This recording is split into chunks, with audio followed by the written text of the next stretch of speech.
अस्सलाम वालेकुम viewers, this is Jawad and welcome back to another video. तो आज किसी वीडियो में डिस्कस करने जा रहे हैं एसएलओज बेस्ड जो आपकी पैराफ्रेजिंग है, जो कि कल आपको पेपर में आ सकती है। अच्छा, पैराफ्रेजिंग का ये सीन होता है कि आपने इसको सिंपल इंग्लिश में कन्वर्ट कर देना होता है। सिंपली देखो, 2-3 लाइन की होती है, इसमें बच्चे पैराग्राफ लिखने लग जाते हैं। वो भाई ये स्टेंजा वाला नहीं है, ये पैराफ्रेजिंग है। ये जो आपको छोटी क्लासों में टीचर स्टेंजा और उसकी पैराफ्रेजिंग इतनी लंबी लंबी लाइनें, वो काम नहीं करने। वो सारे ओल्ड और आउटडेटेड कॉन्सेप्ट्स हैं और वो सब बकवास था। अभी आप लोगों ने यही पैराफ्रेजिंग देखो, the clouds are roaming with the sea, देखो the cloud are playing with the sea, उसी को अपनी वर्डिंग में करके लिखना होता है। अल्लाह के बंदो, 4 लाइनें हैं तो आपने 4 लाइनें ही लिखनी है। इसमें कोई रॉकेट साइंस नहीं है। बच्चे पैराफ्रेजिंग को रट्टा लगा रहे होते हैं। आपने रट्टा नहीं लगाना यार, आपको मैं पढ़ा रहा हूँ, आपको मैं समझा रहा हूँ, तो आपने उसी चीज़ को मद्देनज़र रख के करना है। अभी भी जो ऐसे टीचर है वो पता नहीं कहाँ कहाँ की बुकों से बच्चों को आधे आधे पेजों की, 2-2 पेजों की पैराफ्रेजिंग करा रहे होते हैं। देखो, and the flashing waves call back to me, देखो the flashing waves are calling back that everything is fair and just actually a reality. हल्का सा उसको अपना इसने टच दे दिया।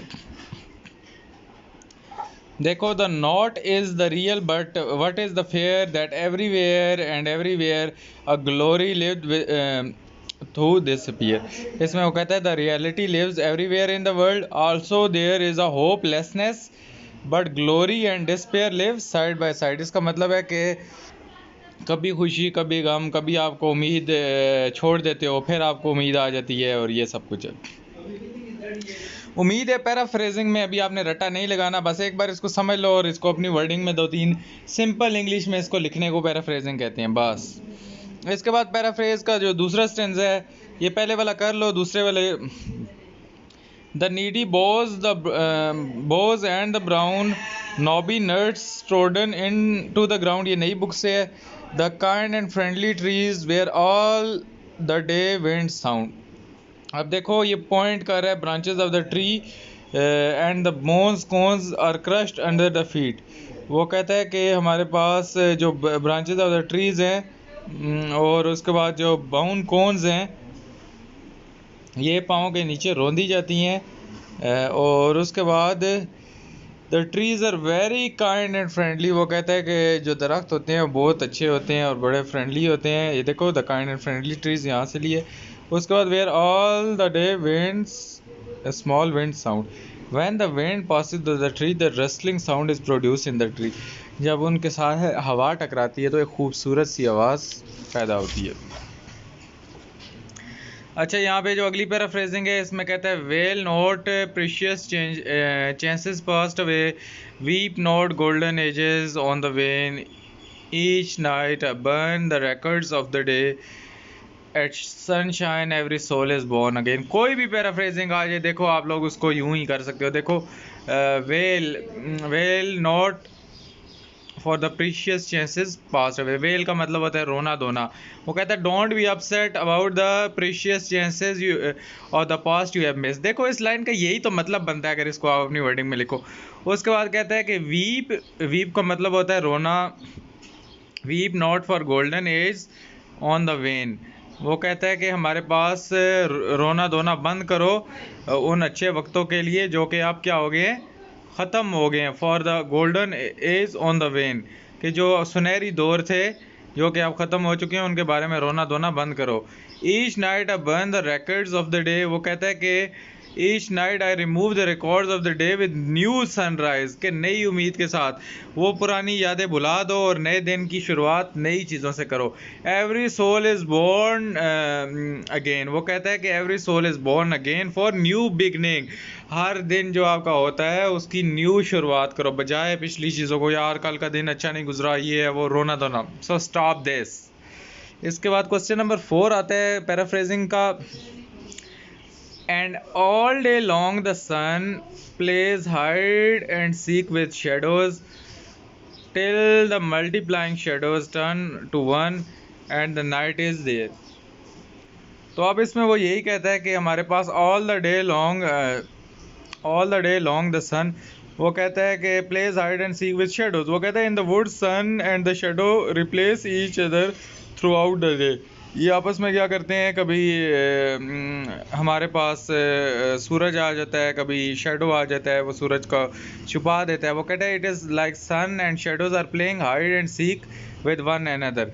कभी सूरज को छुपा देता है, कभी सूरज छुप जाता है, कभी बादल छुप जाते हैं, तो कभी क्या होता है। तो ये हाइड एंड सीक वाला काम लगा हुआ है, छुपन छुपाई खेल रहे हैं आपस में। फिर वो कहता है कि till the multiplying shadows turn to one and night is air. वो कहता है the shadow in the wood increase due the day but when the night come the multiplying shadows turn into the one shadow. वो कहता है फिर जब रात पड़ने लगती है कि इतना ज़्यादा शेडोज आ जाते हैं सूरज के आगे कि सूरज छुप जाता है। इसके बाद हमारे पास क्वेश्चन 5 की पैराफ्रेजिंग आती है। They have cut down the trees and ended now the gentle quality of the bow and bow they are making a fence by the creek and have cut down the pines for the posts। तो इसमें दरख्त काटने के बारे में बात हो रही है। The trees have been cut down because it's sweet ये जो हमारे पास conversation among the branches of tree also ended. ये जेंटल कॉलिकी बाऊ बाऊ मतलब आपस में बातें कर रहे थे। The pine trees have been cut down to make the post मतलब जो भी हैं घर बनाने के लिए या चौकियां बनाने के लिए पाइन ट्रीज को काट दिया गया। अच्छा, इसके बाद ये भी सारी ये थिंग्स और नई बुक से आई हैं। चलो यार, इनको इस वाली को आगे देख लो। ये जो हमारे पास ये कैनन बूम बूम वाली है, और इसके बाद ये वाली भी देख लो। ये आप लोगों को आ सकती हैं अकॉर्डिंग टू क्लास 10। तो इसके बाद ये है हमारे पास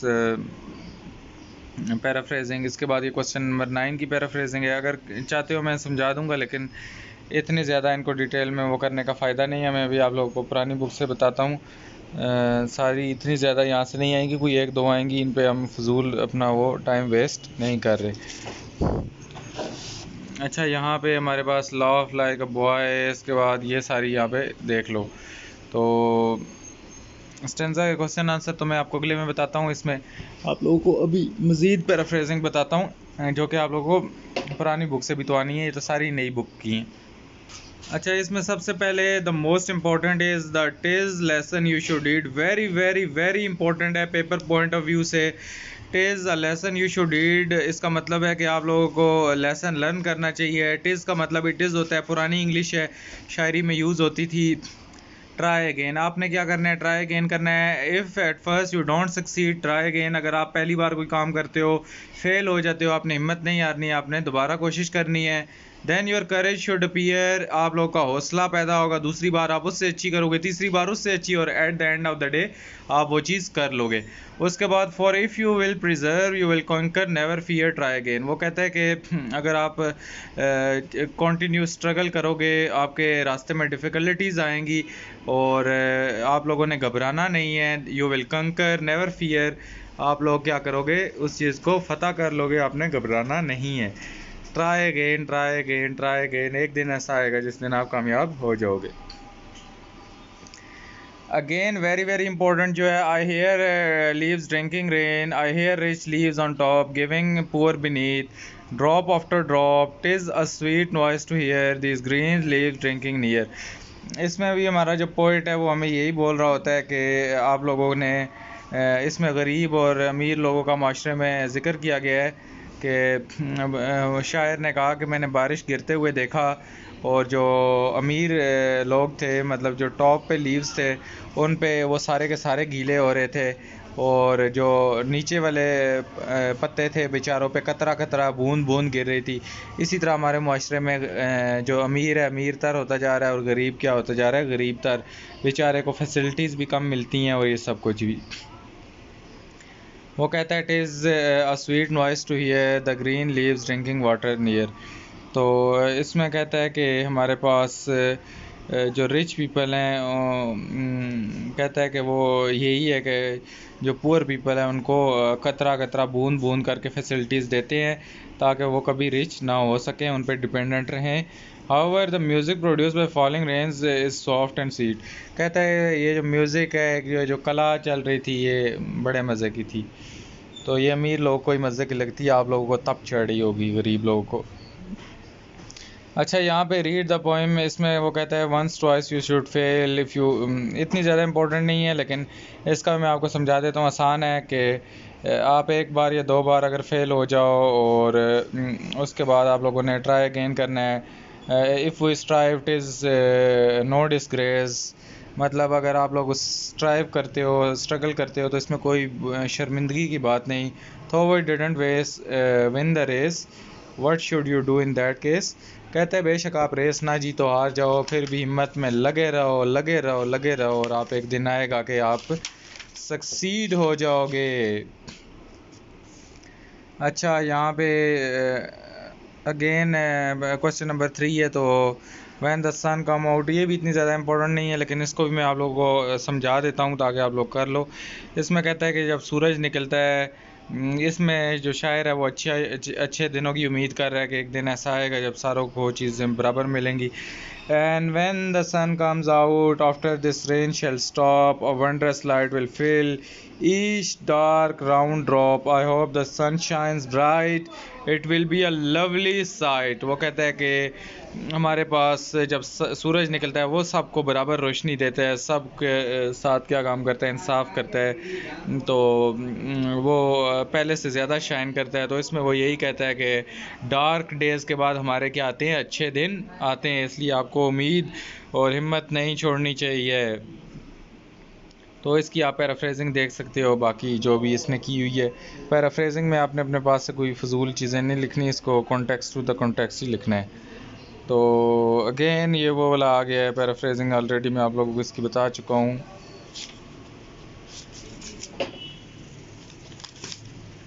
अच्छा जी, हम आगे चलते हैं अगले वाले चैप्टर पे।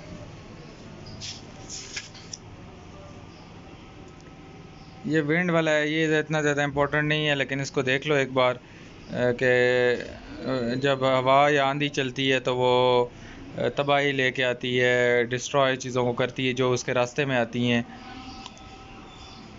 और उसके बाद if you find your task card, तो ये बहुत आसान है यार, इसमें आप इंग्लिश में करके सिंपल पैराफ्रेज करना है, that is very very easy. Again ये नीचे वाला मैं आपको बता चुका हूँ, एक्स्ट्रा भी मैंने पैराफ्रेजिंग आपको बता दी जो कि आप लोग को आ सकती हैं। अब इससे ज़्यादा मज़ीद डिटेल में मुझे नहीं लगता कि आप लोगों को कोई पैराफ्रेजिंग है जो आनी चाहिए। इसके बाद क्वेश्चन नंबर 3 है, इसमें ये इसको करना चाहते हो तो कर लो, नहीं करना चाहते तो ना करो। ये भी आई थिंक सो नई बुक से ही है हमारे पास। मैंने आप लोगों को 2-3 जो इम्पोर्टेंट थी वो बता दी हैं, बाकी आप लोगों ने ये नहीं कहना मैंने सारी बताई हैं, सारी मैंने नहीं आपको बताई, वही आपको इट इज़ द लेसन वाली और ये 2-3 बताई हैं। बाकी मैंने आप लोगों को ये नहीं बताई है, आप लोग करना चाहते हो तो करो, नहीं करना चाहते तो ना करो, आप लोग ये अपनी मर्ज़ी है। पैराफ्रेजिंग का मैंने तरीका सिखा दिया है, अब इसमें ये नहीं है आप लोगों ने का वो होना चाहिए कि हमें तो ये आती नहीं है, ये नहीं, ये थी इनका पैराफ्रेज आपको नीचे हुआ है। अच्छा जी, आगे अगर हम आते हैं पैराफ्रेजिंग पे, तो इसमें इन स्पाइट ऑफ वॉर वाला है, और ये आप लोगों ने करनी है तो करो, नहीं करनी तो ना करो, ये भी आप लोग की अपनी मर्ज़ी है। इसके बाद अगर हम आगे जाते हैं तो यहाँ पे हम क्या काम करते हैं, पैराफ्रेजिंग अगेन आ जाती है हमारे पास ये। तो ये करेज वाले चैप्टर से आई है, ये भी आप करना चाहते हो तो कर लो, नहीं करना चाहते तो ना करो, मैं इनको बारे में कुछ भी नहीं बोल रहा। ये अगेन नई बुक से सारी चीज़ें आई हुई हैं, तो नई बुक वाले बच्चे हैं, फिर आप लोगों को मैं क्या बताऊं। अच्छा, मैं एक मिनट डायरेक्टली आपको इसके सोल्यूशन पे ही लेके जाता हूँ। तो ये है हमारे पास पाइन ट्रीज़ वाली, ये वाली कर लो, ऑलरेडी मैं आप लोगों को बता चुका हूँ पाइन ट्रीज़ के साथ क्या हुआ है। इनको कट कर दिया गया, जहाँ पे वो खड़े होते थे, the wind will miss them, जो हवा चलती थी और रेन होती थी, अभी वो जब दोबारा होगी तो वो उनकी एब्सेंस को फील करेगी। इसी तरह हमारे पास वो नीचे कहता है when it is silver blind is down, तो वो यही कहता है कि जो हमारे पास आउटर कवरिंग ऑफ ट्रीज़ है उसको सिल्वर ब्लाइंड कहा है, और जो बार्क्स थे वो सारे क्या हुए, चले गए। इसके बाद ये वाला कोई आ जाता है, इसको देख लो आप लोग। आसान होती है पोइट्री यार, बस आगे ये ख़त्म ही हो गया। तो उम्मीद है आज की वीडियो अच्छी लगी होगी। वीडियो अच्छी लगी चैनल को सब्सक्राइब करो, लाइक शेयर कमेंट करो। मिलता हूँ किसी और वीडियो में। अल्लाह हाफ़िज़, टेक केयर।